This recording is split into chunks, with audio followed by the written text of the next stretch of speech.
Welcome, dear friends, and let me tell you a story of love's resilience, a story of how two souls endured unimaginable hardship and injustice only to have fate grant them a second chance at happiness. Enjoy the story. David Rockingham stomped into the penthouse suite, his face redder than a ripe tomato ready to burst. Veins bulged from his forehead as he clutched a manila envelope, knuckles white from gripping it so tightly.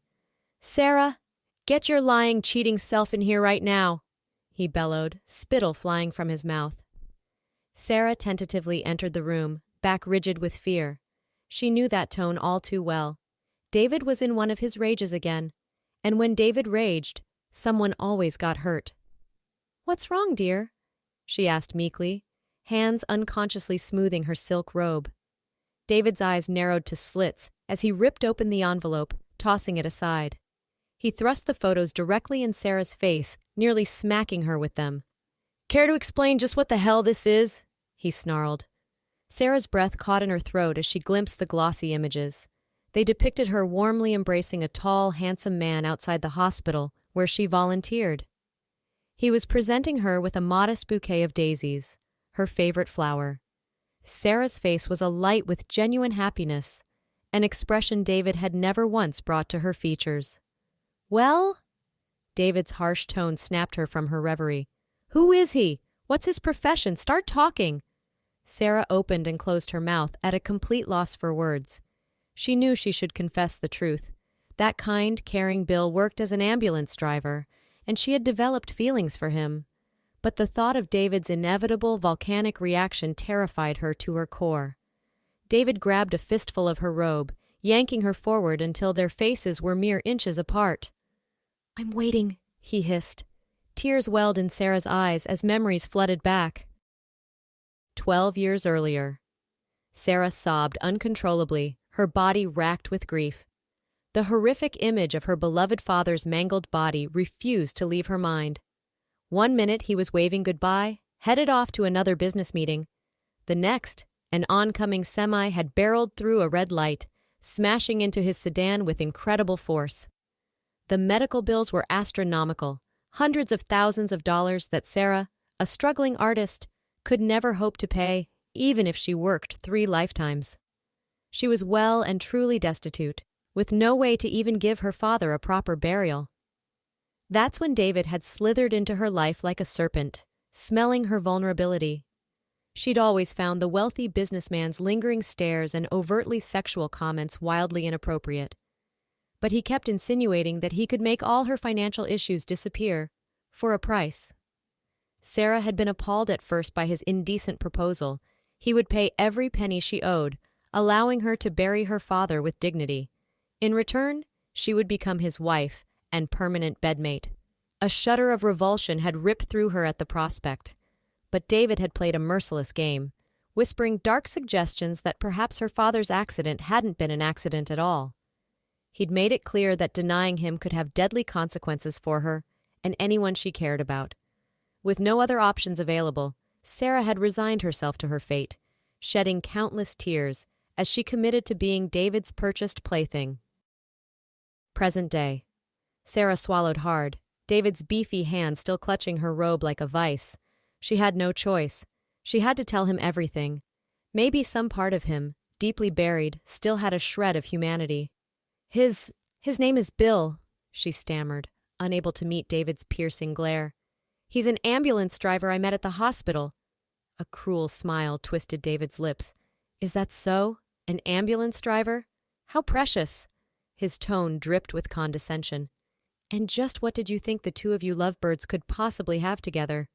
He'd never be able to give you even a fraction of what I can provide." Sarah felt ill hearing David objectify her yet again, as if she were merely a possession to be bought and owned. But she had to keep going. Maybe if she was fully honest, David would show mercy.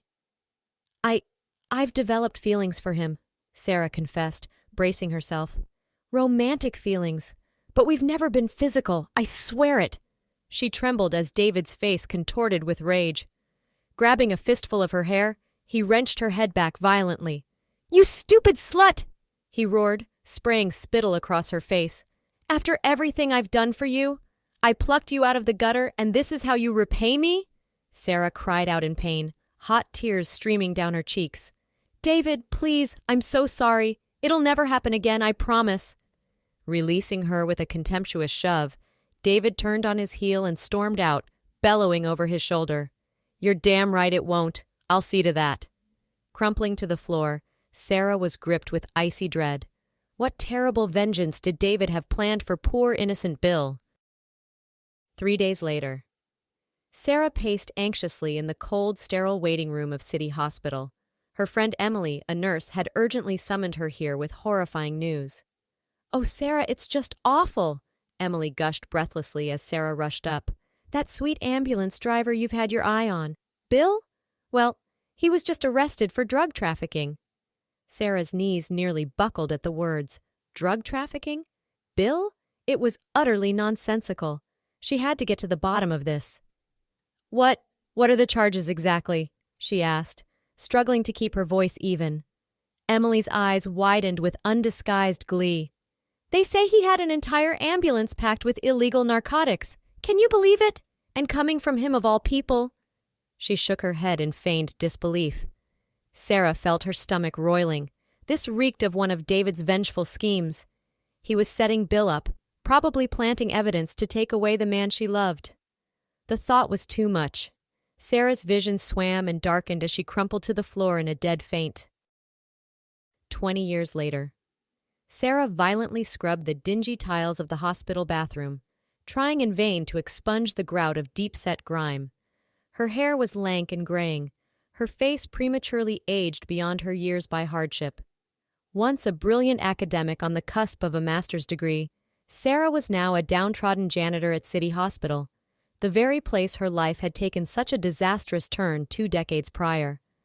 After Bill's shocking arrest, she had tried desperately to prove his innocence, but David's wealth, influence, and underhanded tactics had railroaded them both. Bill was convicted on bogus charges and given an outrageous 25-year sentence. As for Sarah, she too was appallingly charged as an accessory for conspiring to traffic the drugs. Though she received a lighter 5-year term, it was still enough to destroy her future and mark her permanently as a convicted felon. No prestigious university or career opportunity would ever accept her after that. She had resigned herself to a life as a penniless, ostracized pariah until today. A brutal stroke of fate, yet one that carried a glimmer of hope.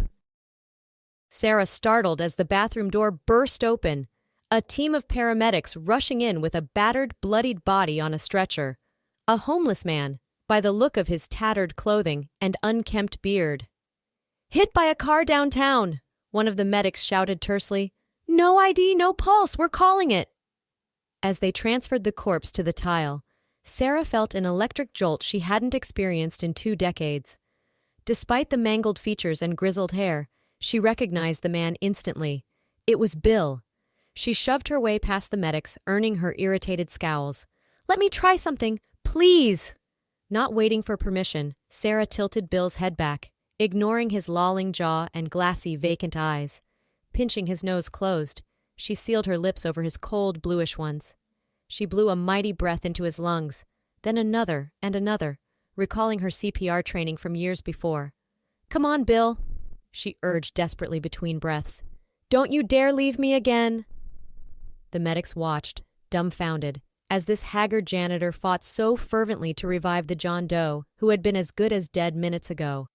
After what felt like an eternity, Bill's body mercifully convulsed. A guttural wheeze escaped his lips as his eyes fluttered open, searching and unfocused. Sarah cupped his whiskered cheek, tears of joy and relief streaming down her face. "It's me, Bill. It's Sarah. You're alive." Though his mind was clearly addled, something deep within Bill's eyes flickered with recognition. His chapped lips parted as if to speak, but only a raspy croak escaped. One of the medics finally regained his senses, pulling Sarah away from the revived man. "What the hell, lady? Do you know this bum?" Sarah nodded vigorously, swiping at her damp cheeks. We have a history, a long one." As the now stabilized patient was wheeled to a room for further treatment, an authoritative voice rang out. Sarah Rockingham, I can't believe it." Sarah turned to face the newcomer, a tall, graying man in an immaculate suit. It was Dr. Michael Vincetti, head of the hospital board, the very man whose own mother's life she had saved years ago during a complicated childbirth. "Dr. Vincetti," she replied, flushing with shame over her bedraggled appearance. "I didn't expect you to remember me." The doctor's eyes crinkled warmly. "How could I forget the brave young nurse who sacrificed her own safety to talk my hysterical mother through her labor? You were so calm, so reassuring." His smile faded as he took in her janitor's garb. "Though I must admit, I'm surprised to find you working in such a capacity here." Sarah felt a lump rise in her throat. Perhaps it was time, after all these years, to finally unburden herself to someone. Taking a steadying breath, she launched into the gut-wrenching tale of the past 2 decades, her loveless marriage to David Rockingham, his vengeful framing of her soulmate Bill, and her own unjust incarceration. She bared her soul, holding nothing back about the suffering she had unfairly endured. By the time she finished, Dr. Vincetti's expression was ashen with horror. "My God, Sarah, I had no idea. No wonder you've fallen to such depths." His fist clenched with righteous anger. "But no more! This grave injustice cannot be allowed to go unanswered any longer." Sarah gaped at him, hardly daring to hope. What do you mean?" The doctor placed a comforting hand on the small of her back, guiding her from the room with a determined stride. "You're coming with me. We're going to get you the legal representation you deserve, to finally clear your name and Bill's fully." 2 weeks later. The front-page headline of the Daily Bugle shouted the tragic news that had rocked the entire city. "Billionaire dead in freak accident. David Rockingham killed in explosion." Sarah sat in stunned silence, clutching the paper as hot tears traced down her cheeks. According to the report, David had been killed instantly when the furnace in his sprawling mansion inexplicably exploded, leveling half the home.